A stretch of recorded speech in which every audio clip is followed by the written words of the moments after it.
Monsieur Grande-Bouche. Pendant mon enfance, ma famille était comme une goutte d'eau dans une vaste rivière, ne restant jamais au même endroit pour très longtemps. Nous avons vécu au Rhode Island quand j'avais 8 ans, et nous y sommes restés jusqu'à ce que j'aille au collège à Colorado Springs. La plupart de mes souvenirs sont enracinés au Rhode Island. Mais il y a des fragments dans le grenier de mon cerveau qui appartiennent aux différentes maisons dans lesquelles nous avons vécu quand j'étais plus jeune. La plupart de ces souvenirs ne sont pas clairs et sont inutiles.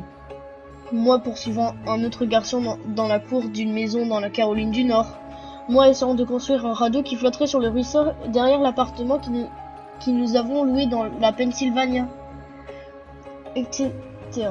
Mais certains souvenirs restent clairs comme le verre, comme si c'était hier. Je me demande souvent si ce ne sont que de simples rêves produits par ma maladie dont j'étais atteint ce printemps-là.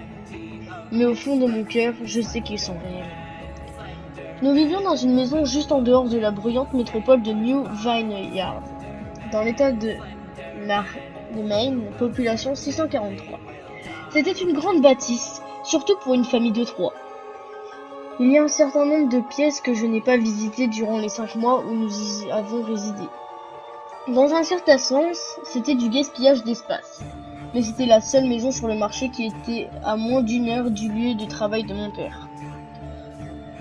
Le jour après mon 5e anniversaire, que j'ai fêté seul avec mes parents, la fièvre s'est emparée de moi.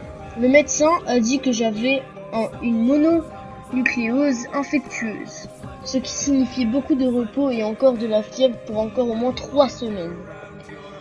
Ce n'était vraiment pas le moment de rester au lit. Nous procédions à l'emballage de nos affaires pour déménager en Pennsylvanie, et la plupart de mes choses étaient déjà emballées dans ces boîtes, laissant ma chambre vide. Ma mère m'apportait de la boisson gazeuse et des livres plusieurs fois par jour, et ces derniers servaient en tant que ma principale source de divertissement pour les prochaines semaines.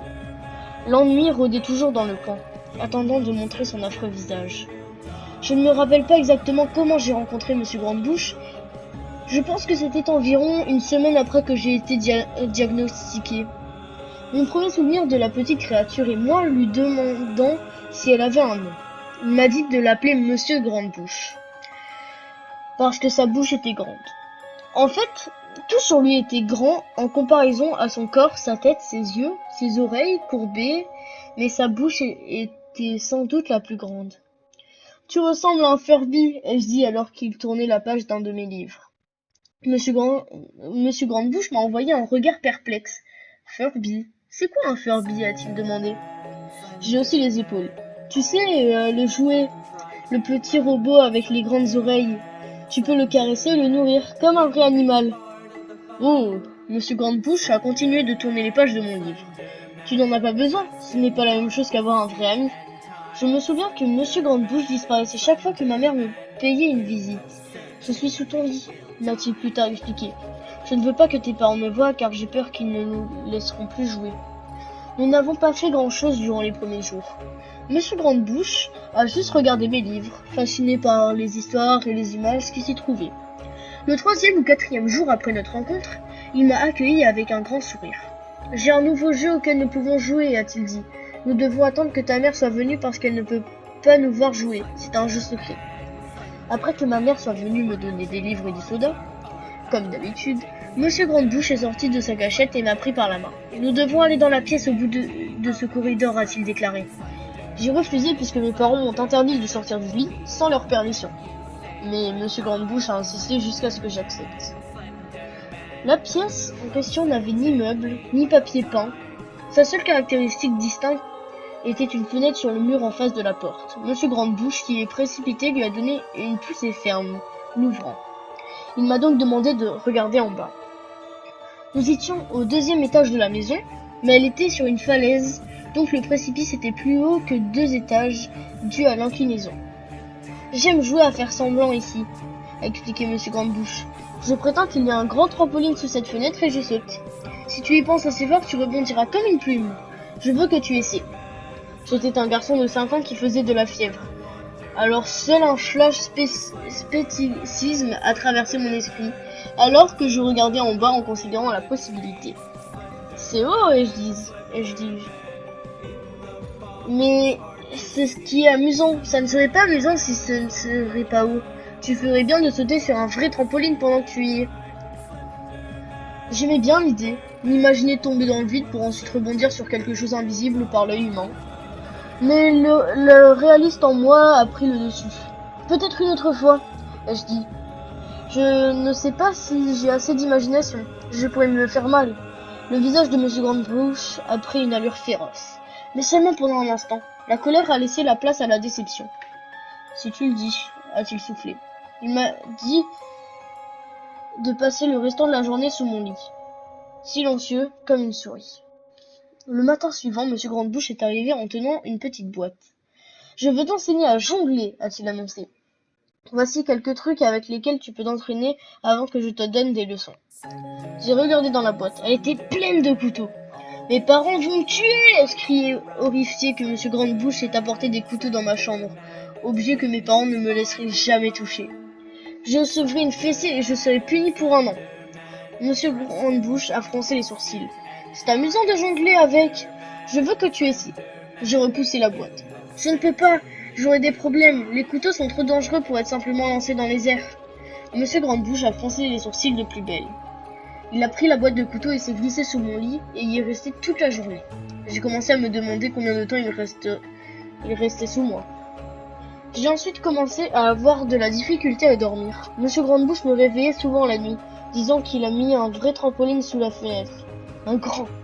Un que je ne pouvais pas avoir dans l'anniversaire. Je refusais toujours et essayais de me rendormir. Mais Monsieur Grandebouche insistait. Parfois il restait près de moi jusque tôt le matin, m'encourageant à sauter. Ce n'était plus amusant de jouer avec lui. Ma mère est venue un matin pour me dire que j'avais la permission de sortir me promener à l'extérieur, autour de la maison. Elle a pensé qu'un peu d'air frais me ferait du bien, surtout après avoir confiné dans ma chambre pour si longtemps. Tout excité, j'ai mis mes baskets et trotté sur le porche arrière, désirant sentir les rayons du soleil sur mon visage. Monsieur Grandebouche m'attendait. « Il y a quelque chose que je veux que tu vois, a-t-il dit. J'ai dû le regarder bizarrement parce qu'il a ensuite dit « Il n'a pas de danger, je te le promets. » Je l'ai suivi à l'entrée d'un sentier qui allait dans les bois derrière la maison. « C'est un chemin important, a-t-il expliqué. J'ai eu beaucoup d'amis de ton âge. Quand ils étaient prêts, je les amenais à l'autre bout de ce sentier, à un endroit spécial. Tu n'es pas encore prêt, mais un jour, j'espère pour t'y amener. » Je revenais à la maison, tout en me demandant quel genre d'endroit était au bout de ce sentier. 2 semaines après notre rencontre, le dernier chargement de nos choses a été installé dans un camion de déménagement. Je serai dans la cabine de ce camion, assis à côté de mon père pour le long voyage jusqu'en Pennsylvanie. J'ai pensé à dire à Monsieur Grandebouche que je m'en allais, mais même à 5 ans, je me doutais que ses intentions n'étaient pas pour mon bien, même s'il disait le contraire. Pour cette raison, j'ai décidé de garder secrète la nouvelle de mon départ. Mon père et moi étions dans le camion à 4 heures du matin. Il espérait se rendre en Pennsylvanie vers l'heure du dîner. Le lendemain, avec l'aide d'une ration de café infini et d'une caisse de boissons énergisantes, il avait plus l'air d'un homme qui allait courir un marathon plutôt qu'un qui allait rester assis pendant 2 jours sans bouger. « Ah, c'est tôt pour toi ?» m'a-t-il demandé. J'ai hoché la tête et placé ma tête contre la vitre, espérant pouvoir dormir un peu avant que le soleil ne se lève. J'ai senti la main de mon père sur mon épaule. « C'est la dernière fois, fiston, je te le promets. Je sais que c'est difficile pour toi, malade comme tu as été. Lorsque papa aura eu sa promotion, nous pourrons relaxer et tu pourras te faire des amis. » J'ai ouvert mes yeux alors que nous sortions du stationnement. J'ai vu la silhouette de Monsieur Grandebouche dans la fenêtre de ma chambre. Il s'est tenu immobile jusqu'à ce que le camion soit dans la rue. Il m'a tristement envoyé la main. Tenant un couteau à viande dans l'autre, je l'ai ignoré. Des années plus tard, je suis revenu à New Vineyard. La terre sur laquelle notre maison se tenait était vide, excepté la fondation de la maison, qui avait pris feu, quelques années après que ma famille soit partie. Avec curiosité, j'ai suivi le sentier que m'avait montré Monsieur Grandebouche.